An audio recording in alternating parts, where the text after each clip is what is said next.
Salut les créatrices et les créateurs d'un mobile, c'est Maxime Papel Girafe et aujourd'hui nous allons parler de mots de passe. En fait non, on va pas parler de mots de passe, on va parler de faire disparaître les mots de passe.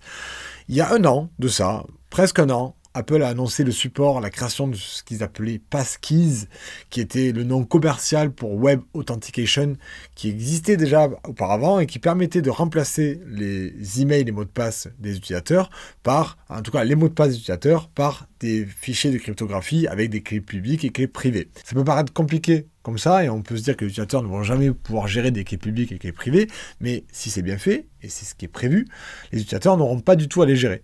Tout va être géré par leurs appareils. On est à une époque où nos appareils sont toujours connectés à Internet, la plupart sont synchronisés entre eux, et ça c'est le rôle justement du fournisseur de l'OS, de synchroniser les appareils et de sécuriser les données. Et donc on n'a plus besoin de demander à l'utilisateur, qui lui n'est pas très sécurisé, d'inventer un mot de passe et de le garder secret et de ressortir quand il a besoin. On va confier ça à l'appareil. Et ce principe-là, c'est absolument génial, puisque ça enlève tous les problèmes des mots de passe, à savoir l'utilisateur n'a plus besoin de connaître ses mots de passe, c'est son téléphone, son ordinateur, sa tablette qui va sauvegarder ces données-là et qui va les archiver et les synchroniser entre tous ces appareils. Donc ça c'est la première chose, l'utilisateur ne peut plus perdre les mots de passe du moment qu'il a accès à ses appareils, il a accès à ses mots de passe. Ensuite, il n'y a plus le risque que l'utilisateur réutilise le même mot de passe sur plusieurs sites. Et enfin, le serveur ne connaît pas le mot de passe privé. C'est ça qui est génial. Donc si le serveur se fait hacker, ce qui est perdu par le serveur, ce qui est fuité, c'est la clé publique. Mais la clé publique, pour ceux qui connaissent un peu les clés publiques et clés privées, elle est publique. C'est pas un secret, tout le monde peut la connaître. C'est un secret de polichinelle. Vous pouvez la donner à tous les hackers du monde, les clés publiques de chacun de vos éléments sécurisés. C'est la clé privée qui reste sur le téléphone et elle n'est jamais envoyée sur le serveur. C'est un mécanisme où le serveur va pouvoir vérifier que vous avez la clé privée sans jamais la lire lui-même. C'est absolument génial. Et donc ce principe-là, on l'utilise depuis des années sur les certificats SSL, la connexion SSH, fait tous des trucs très sécurisés que nous, les développeurs, on connaît parce qu'on a besoin de sécuriser nos échanges avec nos machines et ça arrive au niveau du grand public et je trouve ça super. J'ai déjà parlé de Passkeys lorsque Apple l'a annoncé. J'ai aussi déjà expliqué le principe des clés privées et clés publiques. Je mettrai les liens dans le descriptif pour ceux qui veulent bien comprendre comment ça marche. C'est super intéressant et je pense que c'est important de comprendre comment ça marche. Et pourquoi je fais cette vidéo aujourd'hui? Parce que vous allez me dire, tout ça, ça fait un moment que c'est sorti. C'est pas encore très démocratisé. Mais oui, puisque Web Authentication, ça existait depuis un petit moment déjà. Il y avait quasiment personne qui s'en servait. Apple, l'ayant sorti il y a un an, ça a déjà bien changé. Avec Apple qui sort leur OS, et que leur OS soit compatible avec Web Authentication ou le nom commercial qui s'appelle Passkeys, ça a mis un gros pavé dans la mare. Ça a poussé pas mal de gestionnaires de sites web à ajouter le support pour Passkeys.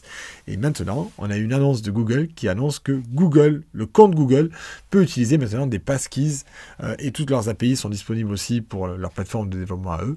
Et donc, on a un nouveau pas en avant vers cette plateforme-là, cette solution qui va nous permettre d'éliminer ce problème de mot de passe.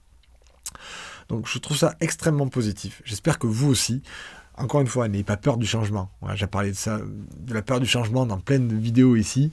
N'ayez pas peur du changement, adoptez-le dès que possible. Si vous gérez un site web, que vous avez un web service ou que vos utilisateurs s'authentifient auprès de votre site web, basculez là-dessus. Ça peut paraître quelque chose d'inquiétant, mais une fois que vous l'aurez fait, vous aurez beaucoup moins de problèmes de mots de passe perdus. Surtout que, généralement, lorsqu'on l'ajoute, il y a toujours une solution de repli. Pour des gens qui auraient des téléphones non compatibles, eux, ils utiliseront toujours les mots de passe. Mais tous ceux qui auront des appareils compatibles n'auront plus besoin de se préoccuper de ça. Et donc, si eux, ils n'ont plus besoin de s'en préoccuper, vous non plus, parce qu'ils ne vont plus vous contacter, parce qu'ils ont perdu leur email, leur mot de passe, ils ne savent plus comment faire. Voilà, donc c'est très positif. Donc Google vient d'annoncer, et du coup, OnePassword, dans la foulée, a annoncé qu'ils allaient sortir très bientôt une version de OnePassword qui permettrait de gérer ces passkeys. Donc plutôt que de confier à votre OS, vous pourriez le confier si vous le souhaitez à OnePassword. Comme ça, si vous avez plusieurs OS différents, si vous avez un PC sous Windows, un téléphone sous Android, une tablette Apple et je sais pas, un PC Linux, ben vous pourrez installer OnePassword partout et avoir vos passkeys qui seront synchronisés entre tous vos appareils. Ouais, ça en fait des bonnes nouvelles tout ça. Donc voilà, je voulais juste vous prévenir que les choses avancent et que vous ne devriez pas laisser passer le train. Montez dedans, vérifiez si vous pouvez rendre vos web services, vos sites web compatibles avec ça. Et dès que c'est possible, ben vous n'avez qu'à vous y atteler. Ça vaut le coup, je vous assure. Si vous l'avez déjà fait ou que vous avez essayé de le faire et que vous n'avez pas trouvé de moyen de le faire côté serveur, n'hésitez pas à me le dire dans les commentaires. J'adorerais qu'on en discute. Moi, j'ai commencé à regarder pour Directus. J'ai pas encore trouvé de façon simple de le faire et j'ai vraiment envie de basculer vers ça. Donc, n'hésitez pas. On a les commentaires. On va en parler. À côté des commentaires, vous verrez qu'il y a aussi le petit pouce. Si vous avez aimé la vidéo, dites-le. Et il y a aussi la cloche pour s'abonner parce que des vidéos comme ça, il y en a chaque semaine. Et si vous voulez devenir encore meilleur, il ne faut pas les rater. À la semaine prochaine et happy coding!